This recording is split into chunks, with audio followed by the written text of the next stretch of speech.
Loss of indices for class 9 exercise 2 question number 1 এর 1 মান নির্ণয় করো 5 root 8 to the power 5 by 2 16 to the power minus 3 by 2 মান নির্ণয় তাহলে আমরা এটার বদলে লিখতে পারি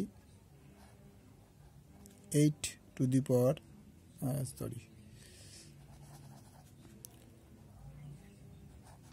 5 root 2 to the power 3 এটাকে ভাঙিয়েছি 3 বার 3 times 2 হলে 8 হয় 5 by 2 16 হবে 2 দুগুণে 4 4 দুগুণে 8 8 দুগুণে 16 তার মানে 2 দুগুণে 4 4 দুগুণে 8 8 দুগুণে 16 তার মানে 2 to the power 4 তাহলে এটা হবে 2 to the power 4 to the power minus 3 by 2 এটা বলতে লেখা যায় 2 to the power 3 to the power 1 by 5 to 5 by 2 into 1 by 5 to the power 5 to the power 2 আছে এটা হচ্ছে 2 to the power 4 into minus 3 by 2 তাহলে আমরা যদি এটার সঙ্গে এটা মাল্টিপ্লাই করি 2 to the power 3 by 5 2 to the power 5 by 2 into এটা দাও 2 অক্ষে 2 2 দুগুণে 4 তাহলে 2 to the power minus 6 এবার 2 to the power 3 by 5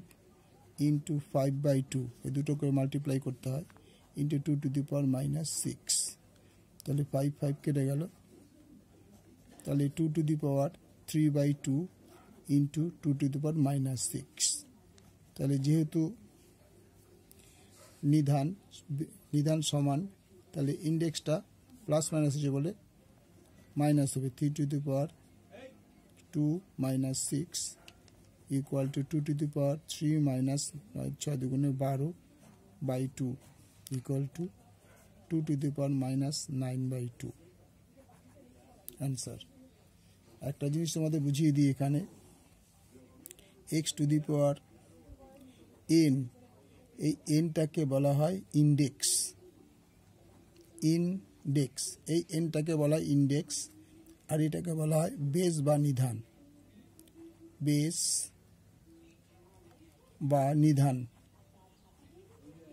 আর এটা ইনডেক্স বা সূচক ইংরেজিতে বলা হয় ইনডেক্স এই যে পাওয়ারটা থাকে এটাকে বলা ইনডেক্স বাংলায় বলা সূচক আর এটাকে বলা হয় বেস বা নিধান তাহলে এটা মনে রাখতে হবে নিধান আর কোনটা নিধান কোনটা বেস এটা তোমাদের বুঝিয়ে দিচ্ছি যদি মনে করো যদি এক্স স্কোয়ার থাকে তাহলে এই এক্স স্কোয়ারটা হয়ে যাবে ইনডেক্স বা নিধান এক্স স্কোয়ারটা হয়ে যাবে ইনডেক্স বা নিধান তাহলে ইনডেক্স বা সূচক এটাকে বলে ইনডেক্স বা সূচক এটা হচ্ছে ইনডেক্স আর এটা হয়ে গেল তখন বেস বা নিধান এটাও তোমাদের মনে রাখতে হবে যে কোনটা নিধান কোনটা বেস তাহলে এটা নিধান এটা বেস তাহলে আনসার হয়ে গেল 2 to the minus 9 by 2 এটা তোমাদের বোঝানোর জন্য বলা হলো